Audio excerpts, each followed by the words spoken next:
po, shoutout po sa ating lahat. Ayan po, no? Ayan, kamusta na po kayo? Nagbabalik ang inyong lingkod, Hasa 26 TV. Ayan, mayroon tayong reactionan po, no? Pero wala tayong gagabiting video. Ay, nakita ko lang po ito sa post po ng nakita ko po sa post po ng Pranjoy, no? Ayan, daming kinilig. Pero, in fairness po, no? Mayroon pa rin pong chemistry at nakakakilig pa rin po ang Danjoy. Okay, ba yan pag-usapan po natin. Ayan, isang mapagpalang araw po muna sa ating lahat, no?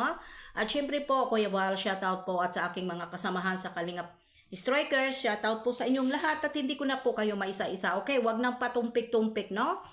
Ayan, ang dami-dami pong kinilig at syempre po marami pong nang bash at marami pa rin, hindi pa rin po, hindi pa rin po, hindi pa rin po nila na kaligtaan si Jomar, no? Yan. At sabi nga doon ay malakas pa rin ang chemistry po ng Danjoy. Ayan, no? Siyempre, kasi may award po silang natatanggap. Siyempre, hindi po yan maiwasan. Bakit nga po ba nabanggit at nasama ko po si Jomar? Kasi nga po, may isang post po doon ay, ang sabi po niya doon ay, pambihira si Jomar, hindi ka pa makabubon, iwanan mo na si Carla at doon ka na kay Diwata. Dahil daw, ang sabi niya, nakatingin si Kalingap Jomar kay kay Joy Diwata na silang tatlo po yon, nakita po ninyo dyan, makikita po ninyo dyan sa aking thumbnail. Ayan, hindi ko na po sinama yung comment kasi assuming lang masyado, di ba? Ayan, ano ba naman yan?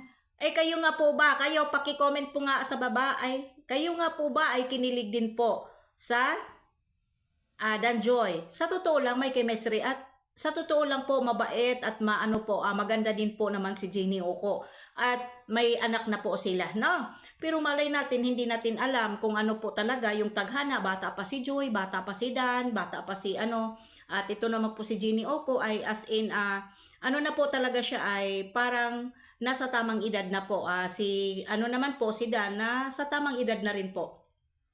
Diyos na ang bahala at tayo po ay hanggang doon na lang sa pagkilig-kilig na yan kasi mayroon na pong Pranjoy na siguro ay alam na po ninyo ay talagang sweet po ang dalawa.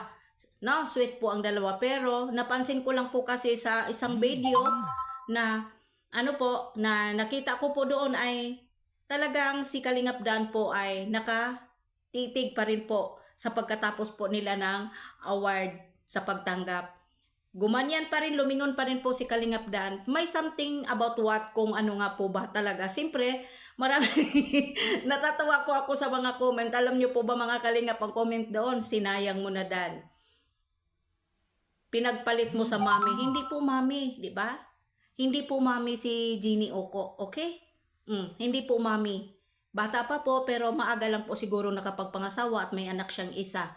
Pero maganda, kakaiba yung ganda at ang beauty po kasi ni Miss Miss Jenny Oco ay pang Miss Universe matangkad, 'di ba?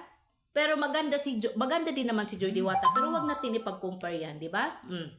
At siyempre ay kinikilig lang po talaga ako. Siyempre may damdamin din naman po tayo, may puso din po tayo. Kahit matanda na po tayo, kinikilig kinikilig pa rin po tayo, di ba?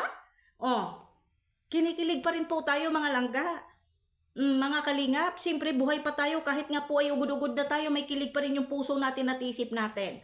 Pero para sa akin po, sana ay wag na natin pong bigyan ng kahulugan. Basta ako po may chemistry at mayroon pa rin po silang samahan at siyempre po bati na, okay na, na sila, nagpasalamat, nagpatawaran or okay na. Pero as a professional po talaga si Joy po ay talagang may delikadisa sa sarili po talaga dahil siyempre siyempre kay andyan po yung siguro boyfriend na niya po si Fran.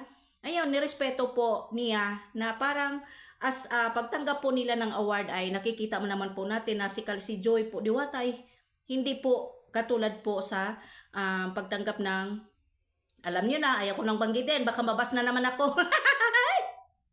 Diba? Pero okay na po yan na nag-check hands na sila, nagpatawaran sa lahat ng mga issue o mga problema nila. Si Dan naman ay ikakasal na or may asawa na, may anak na. Eto na naman po, basta ako po mga supporters ay hanggang lang po tayo, hanggang sa pagkilig lang, pero sa totoo lang malakas po yung kilig nila.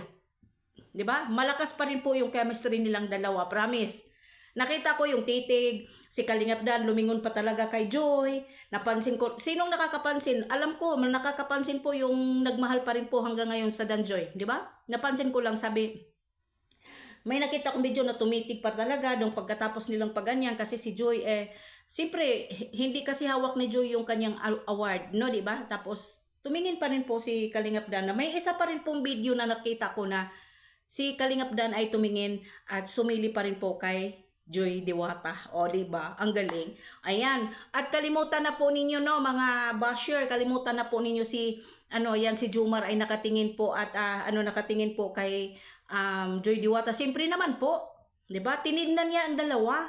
Diba? Tinignan niya ang dalawa. Hindi ibig sabihin na, ganyan, may mali siya na mayroon na po siyang Carla Bells. Ayan. Maraming salamat po sa lahat ng nagmamahal po pala sa, sa mga love team. Ayan.